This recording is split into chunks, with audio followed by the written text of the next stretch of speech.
Bonjour les graphes, ravi de vous retrouver pour cette nouvelle vidéo où on va parler des cryptos, du Bitcoin notamment, de l'Ethereum et puis des principales cryptos. Alors tout le monde nous explique évidemment que c'est la fin des cryptos, tout le monde est mort, etc. Ce qui m'intéresse un petit peu plus avant de commencer à crier aux 13 000, aux 14 000, 13 000 éventuellement, c'est est-ce qu'on va tenir cette zone-là, hein? C'est ça pour moi qui est surtout important, c'est de bien voir un petit peu la construction qu'on est en train de faire ici. Donc soit on casse ici par le bas, et là, auquel cas, oui, je me range du côté des baissiers, pas de problème. En tout cas, je me dis que ça sert à rien d'avoir une position prolongée. Mais dans le cas contraire, pour l'instant, tant que l'on construit dans cette zone-là, ben, j'ai envie de garder un petit peu en mode espoir. Alors bien entendu, il n'y a pas de signaux, bien entendu, c'est pas moins de risque, bien entendu, voilà, il n'y a pas grand-chose à se mettre sous la dent. D'un point de vue moyen terme, bien entendu, on parle juste construction de figure de congestion dans du biseau descendant, et pour l'instant, on tient encore le support. Ce qui va commencer à donner un petit peu plus de crédit à cette idée-là, c'est évidemment si elle nous donne la capacité de faire ce petit rebond ici, de revenir ici, et de relancer là. Et là, si on est capable de faire ça, comme hypothèse de travail, à ce moment-là, on commence un petit peu à toujours construire. Ça sera toujours long, ça sera toujours rien de fait, bien entendu, mais on commencera à avoir un petit peu stoppé l'hémorragie, et à avoir un petit peu plus d'optimisme qui vient sur le marché, sur le sentiment de marché, et qui peut donc commencer à permettre de construire. Mais quoi qu'il en soit, tant qu'on n'est pas revenu, je dirais, hop, au-dessus de ces 22 000 $ pour arrondir, c'est pas jojo. Donc là, ce qu'il faut maintenant, c'est une grosse réaction assez forte, revenir au-dessus des 22 000, et là on peut commencer à souffler un petit peu et construire les bases éventuellement, une construction pour la suite. Et tout sera encore à faire, bien entendu, mais au moins on aura stoppé l'hémorragie et on rentrera plus dans une neutralisation. Dans le cas contraire, bien entendu, si on passe en dessous des 19 000, 18 500 et des brouettes, il y a une capitulation qui peut se mettre en place et qui peut aller chercher les 14 000, 13 000 $, en effet. Qui, à mon avis, seront un prix à acheter si on venait à y arriver. Mais voilà, ce qui est important de comprendre là, c'est que c'est pas fait. Rien n'est fait de part et d'autre, hein. Donc pour moi, on reste encore dans de la construction qu'il faut observer. Ethereum, c'est la même idée. Alors Ethereum est un peu plus fort que Bitcoin. On voit qu'on a fait le rebond ici, mais même chose, pour l'instant, je veux dire, tant qu'on est dans l'incapacité de dépasser cette zone des 1700 $ pour arrondir, on se remet pas au-dessus de la mêlée. Mais pour autant, voilà, on a construit un bon support, cette zone des 1400. Tant qu'on va rester au-dessus, on va rester positif, hein. Donc ça reste pour moi encore de la construction. On est en train de construire un petit peu ces zones de congestion là, et donc c'est normal, on zigzague pas mal. Mais tant qu'on va pas faire céder les 1300, 1270 ici par le bas, je ne lance pas, oh mon dieu, la capitulation, oh mon dieu, on va aller chercher 800 $ à nouveau, etc. Donc pour l'instant, pour moi, ça reste de la construction, de la neutralisation qui permet la congestion. Et ensuite, on en sort par le haut, par le bas. C'est plus les chandeliers passent et plus ça nous rapproche de ce moment de la décision. Mais pour l'instant, je ne partirai pas du principe qu'on l'anticipe, en aucun cas. Pour Eve, ça va être la même chose, je vais juste parler des niveaux rapidement. Là où on a un intérêt qui revient, c'est au-dessus des 95 $. Au niveau de Algorand, même idée, hop, on prolonge cette oblique, il faudra dépasser les 35 centimes de dollars pour commencer à avoir à nouveau un intérêt. Avalanche, c'est la même idée, je prolonge l'oblique, je vais prendre la médiane ici, tac, donc dépasser les 24 $, ça c'est une action, hop, on va passer avant le Binance, on va faire le BAT c'est un peu plus en retrait, il y aura un peu plus de boulot, dépasser les 40 centimes de dollars, mais même idée, hein, on est pour moi dans des constructions de bottom éventuellement. Alors ça peut toujours casser par le bas, oui, c'est sûr, mais pour l'instant, je sais pas, j'ai envie de me ranger du côté espoir. Même chose là sur Binance Coin, hein, on voit un petit peu mieux les figures qui se construisent, on voit c'est un petit peu plus propre, même sur le Binance Coin. Donc La cassure par le haut qui donnerait un signal intéressant, notamment de surperformance par rapport à d'autres coins, on voit qui sont un peu plus en retrait. Le Bitcoin Cash, c'est la même idée, hein, on est sous une oblique, donc cette oblique a cassé là, et ça nous permettrait de souffler. Alors oui, c'est pas parce qu'on va casser les obliques par le haut qu'il faut tout de suite parler de to the moon, etc. Non, ça sera qu'une première étape qui permettra justement de déjà se soulager, de mettre un petit peu derrière nous toutes les peurs de capitulation baissière, etc. Et de commencer à construire la suite. Et ça nous permettra déjà un bon rebond et de se remettre un petit peu dans les bonnes dispositions. Donc, voilà, hein, ça va se décider de façon incessamment sous peu. Quand on regarde Cardano, c'est la même idée, on est dans cette longue figure qui construit, il faudra en sortir par le haut ou par le bas pour avoir une vraie décision, mais d'ores et déjà, on est en train de se remettre un petit peu vers le haut de la figure. Et ça, c'est plutôt positif. Chainlink également, ça construit, c'est plutôt flat pour le moment, mais c'est en train de se remettre si on dépasse les 7,60-70$ au-dessus de la mêlée. Donc voilà, je dirais que quand vous avez des constructions comme ça, si on continue de naviguer dans le bas de la médiane, évidemment, plus on passe de temps ici et plus on commence à perdre notre optimisme, et le risque, évidemment, c'est la cassure par le bas.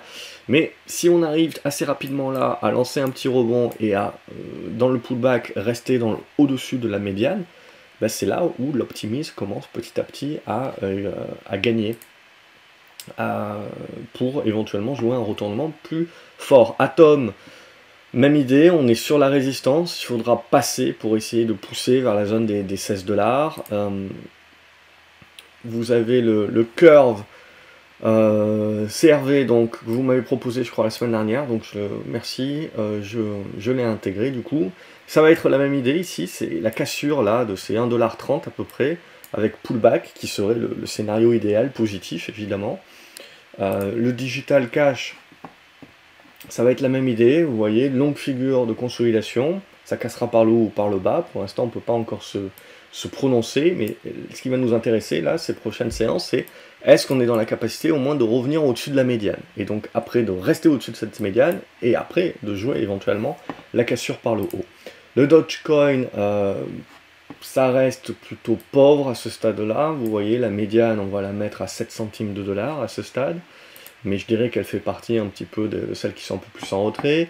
EOS construit, reste propre à ce stade, au-dessus vous voyez de cette oblique, tant que c'est le cas, on reste positif dans cette construction. Deuxième poussée, ça serait ça le plus intéressant, hein, le scénario idyllique. Alors je vous propose le scénario idyllique, ça ne veut pas dire que c'est vraiment ce que je privilégie, mais jusqu'à preuve du contraire, c'est ce qu'il faut jouer, jusqu'à ce qu'on casse par le bas évidemment. Et ça c'est la preuve du contraire.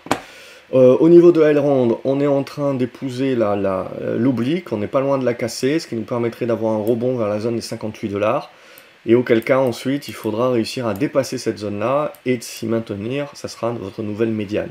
C'est ça qui va permettre de servir de repère, et donc quand je parle que c'est ça qui permet de bâtir l'optimisme, ça permet de servir en fait de support, et les gens en fait sont plus prompts à prendre du risque du moment que ils ont un point qui peut leur faire repère à leur plan, et donc leur permettre de sortir rapidement si jamais le plan s'échappe.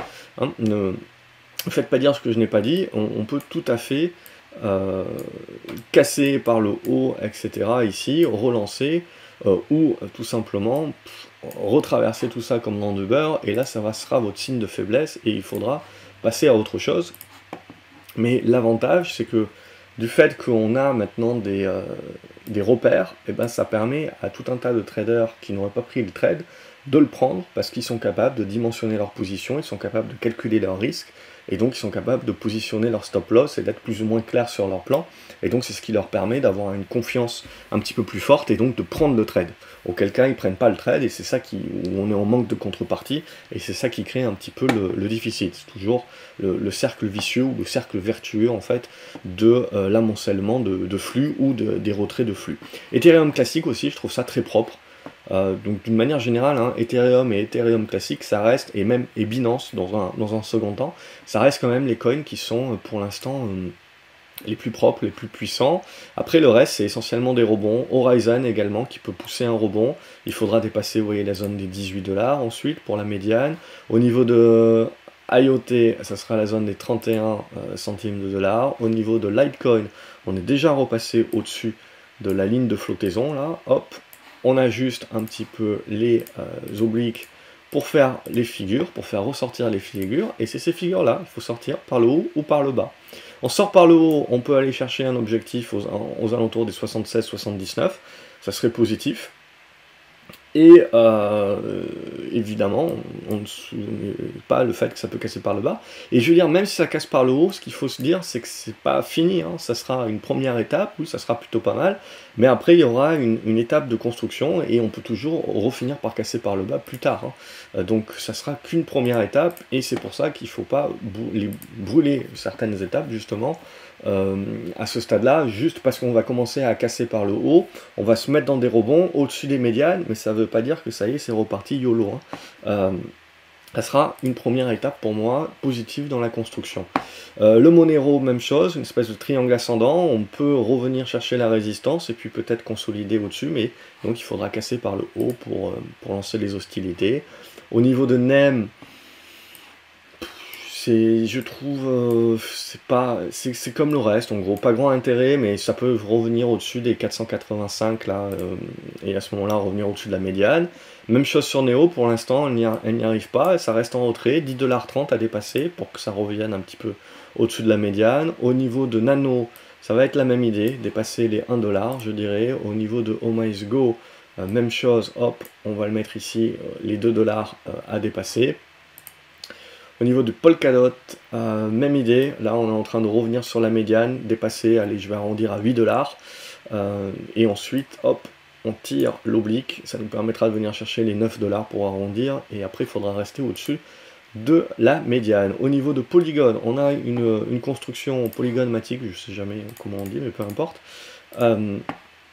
Hop, je vais sortir de là, donc vous voyez, c'était une qui avait eu pas mal de force dans le rebond, première cassure ici, et là, vous voyez, on a la consolidation qui se met en place. Alors je vais tirer comme ceci, la congestion qui est en place ici, on est déjà revenu au-dessus de la ligne de médiane, je ne vais pas très bien tracer, mais aux alentours des 83, ça vous sert de repère, et donc là, tout le jeu, là, c'est de dépasser les 1$. Pour pouvoir pousser un petit peu plus haut et commencer à parler retournement. Qtum, on n'est pas encore là, on est comme les autres qui sont un peu plus faibles, à devoir au minimum dépasser avant toute chose la médiane qui se trouve aux alentours des 3,70$. Au niveau de Ripple, elle fait partie des faibles également. L'oblique est jumelée à la médiane aux alentours des 36 centimes de dollars. Solana, elle est encore très loin, Solana. On voit, elle a pris un sacré tir. Là aussi, je vais tirer l'oblique. Je vais tirer la médiane, donc là vous pouvez avoir un rebond sur la médiane, puis la conso, mais en gros il y aura un petit peu plus de boulot avant de dépasser la médiane, 38$, on pourra en dire à 40, qui sera le gros du morceau. Stellar, ça ressemble pas mal à XRP, dans tous les cas, à Ripple, donc là aussi on tire l'oblique, on a les triangles qui sont descendants. Donc en règle générale, c'est des trucs qui cassent plutôt par le bas, mais pour l'instant, voilà, c'est de se dire, l'espoir peut être regagné, si on arrive à regagner les médianes, donc là aux alentours des 11 centimes 50, et à les conserver surtout après. Hein.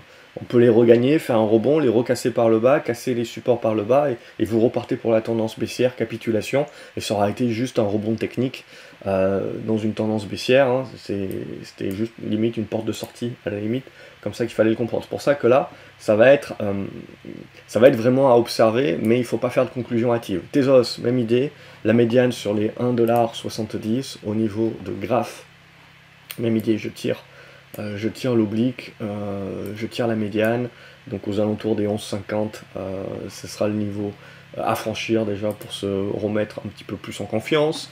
Au niveau sandbox, c'est comme Solana, elle est un petit peu en retrait, hein. Donc on tire là, je ne mettrai pas une oblique, je mettrai une résistance horizontale, et la médiane, je vais la mettre ici, tac, donc sur l'ancien support qui a été recassé, donc aux alentours des 1,17. Donc on voit, ça peut faire un rebond, ça peut vous faire gagner 20%, mais c'est pas pour autant qu'on sera sorti de l'auberge. Donc ça sera une première étape, globalement, donc ça reste à observer. Je pense qu'on n'en est pas loin de tenter ces rebonds-là vers les médianes pour la plupart des cryptos. Et après, tout l'enjeu sera de voir avec quelle force, justement, on va combattre ces médianes-là, ou est-ce que les vendeurs vont ressortir du bois tout de suite. Theta, on va retrouver la même idée.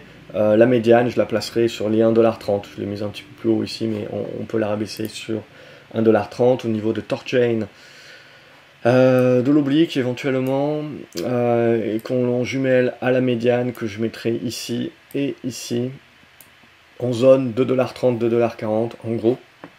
Ça sera le morceau. Au niveau de Tronix, même idée. Bon, je mettrai le gros du niveau sur les 7 centimes là. Au niveau de VeChain, même idée, tiens, je l'avais déjà tracé là, donc je laisserai sur ces niveaux-là. 26 des brouettes, c'est des centimes de centimes. Au niveau de Waves, celle-ci est un peu plus en retrait, mais on peut tracer l'oblique là aussi. On peut se dire qu'on n'est pas loin d'aller chercher la médiane. Ici, quelle zone? Cette zone-là avait servi, avait pas mal servi, puis sinon cette zone ici, tac. Donc on peut monter vers la zone des 5 $ et du poussière, ça fait des rebonds qui sont intéressants. Après, il faudra voir comment ça consolide, comment ça digère, et suivant la congestion qu'on met en place, on pourra commencer à être un petit peu plus positif sur des rebonds un peu plus durables. Pour l'instant, on est vraiment qu'au début, donc déjà, si on arrive à rebondir vers les médianes, ça nous permettra de nous soulager un petit peu, de mettre un petit peu en plus en retrait les peurs de capitulation et de crash. Donc, hop, je nettoie. Au niveau de ZEC, là, Zcash, c'est la même chose. La congestion est ici. On arrive sur la médiane, 70 $ à dépasser, qui peuvent nous nourrir et aller chercher, voilà, une zone, allez, 77 à 80 $. Ça peut être la prochaine zone. Et voilà, j'ai fait un petit peu le tour. On peut regarder juste rapidement quelques actions. Les actions, c'est un petit peu moins jojo. Quand je regarde Coinbase, bon, ça se regarde. C'est en observation également, mais en gros, c'est juste, je pousse un petit peu pour voir un petit peu la même chose que sur des cryptos, donc dans des phases de congestion. Évidemment, ça casse par le bas, je vous fais pas un dessin. Mais donc là, ce qu'il faudrait au moins, c'est un petit rebond comme ça, un petit retour comme ça, et là, à la limite, on peut commencer à jouer. Mais c'est pas Jojo, je trouve. Et Marathon également a pas mal consolidé par rapport à SOS, c'est normal. Là aussi, il va falloir un petit peu travailler des zones, notamment avant de pouvoir remonter la pente, c'est-à-dire refaire un petit truc comme ça. Et là, on peut commencer à avoir à nouveau des repères et tenter la construction un petit peu plus mature. Voilà, c'est pas des trucs à mon avis qui vont partir en mode YOLO. Hein, on le voit, on est en train de construire les figures. Ces figures-là, il ne faut pas sous-estimer donc du coup qu'on peut rebondir à l'intérieur, mais sans pour autant changer la donne de long terme. Donc c'est là où il faut être méfiant. C'est pas parce qu'on risque d'avoir des rebonds là qui peuvent se mettre en place ces prochaines séances, ces prochaines semaines, qu'il faut pour autant aller trop vite en musique et déjà siffler la fin de la récré. C'est tout de suite pas gagné. Et si ces rebonds-là tournent court, sont faibles dans des volumes, etc., il faut garder la méfiance parce que après ces rebonds, éventuellement, on peut avoir le coup de semence, la cassure et donc la capitulation à ce moment-là. Parce qu'il faut bien se dire que tous les gens qui vont avoir l'espoir là et qui vont rentrer, si jamais derrière ils se font retourner comme des crêpes et en plus on casse les supports, eh ben, ils vont venir renchérir le camp des vendeurs parce qu'ils vont vendre leur position également parce que la plupart d'entre eux sont court terme et ils ont le moral dans les chaussettes et donc ils n'hésiteront pas à lâcher les positions beaucoup plus rapidement. Donc rebond potentiel, oui, mais il faut quand même rester observateur et ne pas s'emballer et faire tout de suite très attention parce que la capitulation n'est jamais très loin dans ce genre encore de configurations qui sont assez faiblardes, assez fines, où les écarts justement entre le mode espoir et la capitulation se jouent à pas grand chose. Voilà pour cette vidéo, comme d'habitude j'espère que ça a pu vous servir, n'hésitez pas à la liker, à la partager sur les réseaux, à vous abonner à la chaîne pour ne pas louper les suivantes, à cliquer sur la vignette qui s'affiche à l'écran pour pousser un petit peu plus sur une vidéo un peu plus macro. Quant à moi, je vous dis à la prochaine vidéo, je vous souhaite une excellente semaine, salut les graphes.